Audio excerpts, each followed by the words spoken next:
4.3 보궐선거가 하루 앞으로 다가왔습니다. 각 당 지도부가 총출동해 막판 유세전에 나서는 가운데 잇따르는 논란이 선거 결과에 어떤 영향을 미칠지 여야 모두 촉각을 곤두세우고 있습니다. 국회 취재기자 연결하겠습니다. 우철희 기자. 네, 국회입니다. 네, 보궐선거 내일인데요. 후보를 낸 정당들 무척 바쁘겠군요. 네, 그렇습니다. 말씀하신 대로 여야 지도부는 선거가 치러지는 경남 창원 성산과 통영 고성에 총출동합니다. 먼저 더불어민주당 이해찬 대표와 자유한국당 황교안 대표는 지도부와 함께 통영과 창원으로 가면서 막판 지원 유세에 나서고 바른미래당 손학규, 정의당 이정미 대표는 창원 유세에 집중하고 있습니다.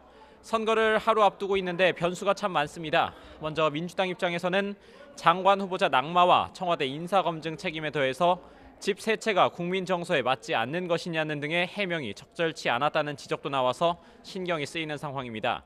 또 민주당 서른 의원은 어제 장관 후보자들이 50대 후반 정도 되는데 그 연배는 위장 전입이나 부동산 투기 등이 통상적인 사회 분위기였다는 발언을 해서 기름을 부은 꼴이 됐습니다. 한국당 입장에서는 황교안 대표의 선긋기에도 김학의 전 차관 사건과의 연루 의혹이 계속되고 있고 경남FC 축구장 유세로 선거관리위원회로부터 제재를 받은 점이 부담입니다. 이와 함께 어제 오세훈 전 서울시장의 고 노회찬 의원이 돈을 받고 목숨을 끊었다는 발언이 진보층 결집으로 이어질 수 있다는 점, 통영 고성의 지역신문 기자가 한국당 정점식 후보 측 인사에게 돈 봉투를 받았다고 선관위에 신고한 부분도 변수입니다. 네, 오늘 국회 상황도 좀 짚어보죠. 정보위원회와 인사청문 보고서 채택이 쟁점이죠. 네, 그렇습니다. 조금 전인 오전 10시부터 국회 정보위원회가 열리고 있습니다. 경찰청에 대한 업무 보고 자리인데 민감용 경찰청장이 출석을 했습니다.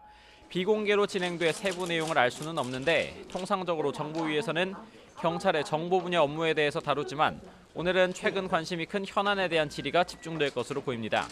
특히 김학의 전 법무부 차관 사건과 관련해 박근혜 정권 차원의 경찰 수사 방해 여부, 그리고 버닝썬 사건과 관련해서는 경찰의 유착 의혹에 대한 내용이 주로 다뤄질 전망입니다.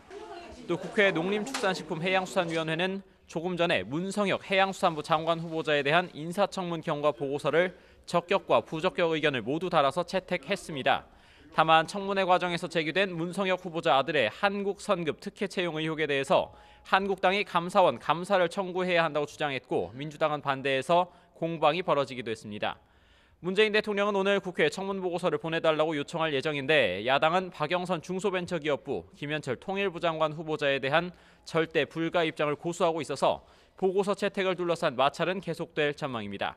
지금까지 국회에서 YTN 우철입니다.